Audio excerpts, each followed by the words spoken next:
อาหาร6อย่างที่ไม่ควรนำใส่ตู้เย็นโดยเด็ดขาดไม่ถนอมยังทำให้เสียหายเร็วยิ่งขึ้น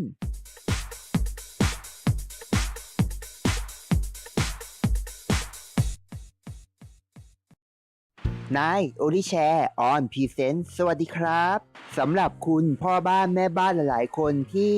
ชื่นชอบการจับจ่ายใช้สอยและซื้ออาหารเข้ามาเก็บไว้ในบ้านสิ่งที่จำเป็นในการถนอมอาหารทุกบ้านทุกครัวเรือนนั่นก็คือตู้เย็นใช่ไหมครับแต่ว่าจะมีใครสักกี่คนที่รู้ว่าอะไรที่แช่ในตู้เย็นแล้วสามารถช่วยถนอมอาหารได้และอะไรที่แช่ในตู้เย็นแล้วทำให้ของเสียไวกว่าเดิม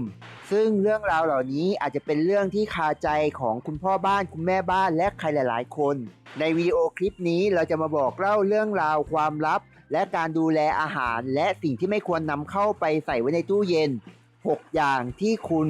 ควรรู้ครับ 1. ขนมปังเพราะขนมปังจะเสียเร็วมากครับไม่น่ารับประทานด้วยถ้าหากเรานำไปใส่กับตู้เย็น 2. หัวหอมครับเพราะว่าหัวหอมนั้นไม่ชื่นชอบและไม่ถูกความเย็นเป็นอย่างมาก ถ้าเราไปใส่ไว้ในที่ที่มีอุณหภูมิเย็นหรือความชื้นสูงจะทำให้ขึ้นราและเสียเร็วมากยิ่งขึ้นครับ 3. กระเทียมครับกระเทียมก็เช่นเดียวกัน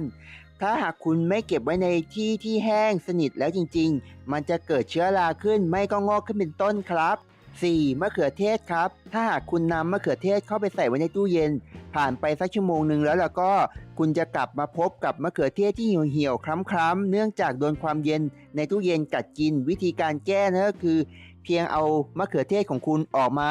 อยู่ในอุณหภูมิห้องปกติเพียงเท่านั้นครับมะเขือเทศของคุณก็จะกลับมาสีสันสวยสดใสเหมือนเดิมครับ 5. น้ำมันมะกอกครับเพราะว่าในน้ำมันมะกอกมีสารที่มีวิตามินและแร่ธาตุที่จะแยกตัวออกจากน้ำมันถ้าหากคุณใส่ในตู้เย็นครับวิธีการจัดเก็บแบบถูกต้องนั่นคือเก็บให้พ้นแสงแดดด้วยอุณหภูมิห้องปกติก็เพียงพอแล้วครับ 6. น้ำผึ้งครับน้ำผึ้งเป็น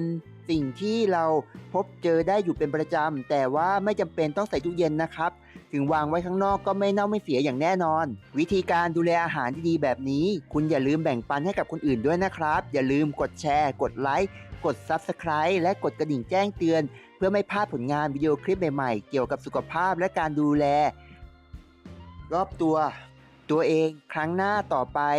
สำหรับวิดีโอคลิปนี้ขอบคุณครับ